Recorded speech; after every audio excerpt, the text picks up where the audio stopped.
Welcome back to another video on the FPL Updates channel, where today we are looking at new midfielders on FPL. These are players who've never played in the Premier League before in their entire life. So without further ado, let's get straight into it. And the first fella is Lewis Cook, who signed for Bournemouth from Leeds United.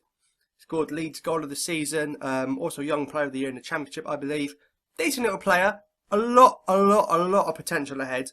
Very early days, very young, 18, 19. You know, not the sort of guy who's going to dominate the league. I just think maybe as a fifth midfielder, someone cheap so you can spend your money elsewhere, Lewis Cook is not a bad option, because I think he will play and who knows what he could do, but he doesn't score many goals. Sort of a defensive type midfield player, but I just think 4.5, whack him in if you need him as your fifth midfield choice.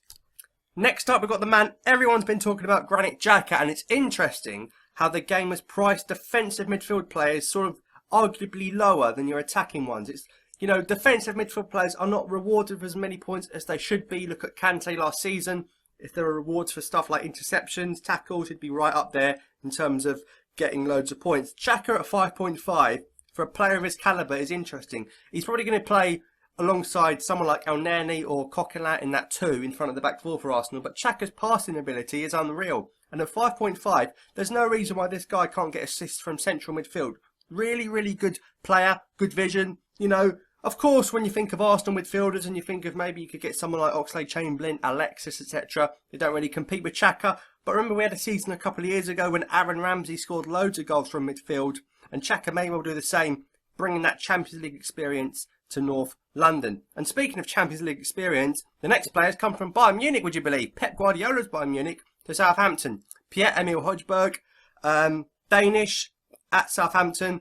They need to replace the likes of Victor Wanyama, who's left. Really good player, I think. Lots of potential as well in him. I don't think he's going to set the world alight. I think Southampton, it could be a breakthrough season for James Ward-Prowse, maybe. I know they've lost Sadio Mane. I think Ward-Prowse is really good at Southampton. At 4.5, though, you can see again the way they priced him. I don't think he's going to set the world alight, unfortunately. But the next player I think will. Henrik Mkhitaryan signed for Manchester United from Borussia Dortmund. Incredible player. Liverpool tried to sign him a few years ago, but Brendan Rodgers absolutely bottled it. If only he didn't, because he's just a star man. The Armenian scored for fun, assisted for fun.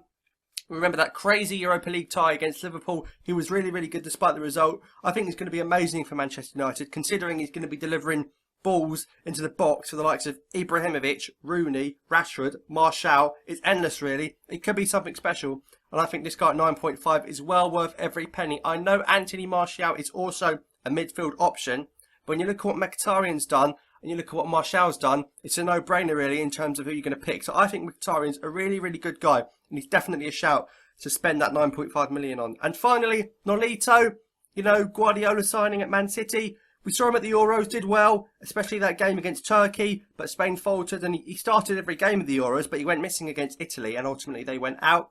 Nolito, is he going to be good? At £9 million, I don't think he's anywhere near as good at paying just a little bit more for De Bruyne. And the likes of Yaya Toure have scored loads of goals before in that Manchester City midfield as well. I think De Bruyne is really, I know it's a little bit more, but I think he's a lot better in terms of quality. I wouldn't pick Nolito. I'd be very surprised if Nolito had a good season. I don't think he's going to set the world alight, unfortunately. You know, some may disagree, but I just think there's much better options for £9 million out there. You know, for example, only pay an extra 0.5 and you've got someone like Henrik Mkhitaryan in your team. Nolito hasn't been at the top level, was in La Liga, did well, Europa League space, but Manchester City, it might just be a step too far, and he's not going to be able to do as well as someone like David Silva, I believe. But that's just what I think, and that's our advice, but it's up to you ultimately. Hopefully, you've got some good new midfielders in your team, spice it up. Always good to have some new faces, some new kits, etc. Drop a like if you enjoyed it, and leave a comment saying if any midfielder here interests you. Thanks for watching, and be sure to subscribe if you haven't already.